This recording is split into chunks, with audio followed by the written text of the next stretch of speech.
नागपुर के गोराडी मंदिर परिसर में शनिवार बीती रात को निर्माणाधीन मुख्य प्रवेश द्वार के पास बड़ा हादसा हुआ। जिलाधिकारी ने बताया कि अब तक 17 लोग घायल हैं, जिनमें 3 की हालत गंभीर है। सभी को नजदीकी अस्पताल में भर्ती कराया गया और इलाज जारी है। बीवीजी कंपनी के सीएमडी ने सफाई दी है कि वे किसी भी तरह का कंस्ट्रक्शन कार्य नहीं कर रहे थे। उनका कहना है कि गेट का निर्माण NMRDA द्वारा किया जा रहा है, न कि जगदम्बा मंदिर ट्रस्ट या बीवीजी कंपनी द्वारा। अधिकारियों ने जनता से अपील की है कि अफवाहों से बचे और सिर्फ आधिकारिक जानकारी पर भरोसा करें। नाही, मी पालकमंत्री महोदयांच्या संपर्कामध्ये आहे। त्यांचा 2-3 वेळा मला फोन आला आणि सगळ्या प्रिकॉशन्स आपण घेतलेले आहे आणि जे अफवा चालू आहे की एवढे लोक दबून मेले असं काहीच त्याच्यामध्ये नाही आहे। जवळपास 17 लोकांना आपण हॉस्पिटलला हलवलं आहे।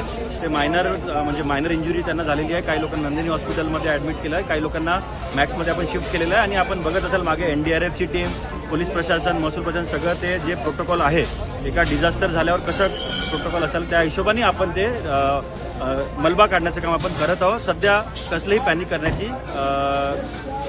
गरज नाही आहे।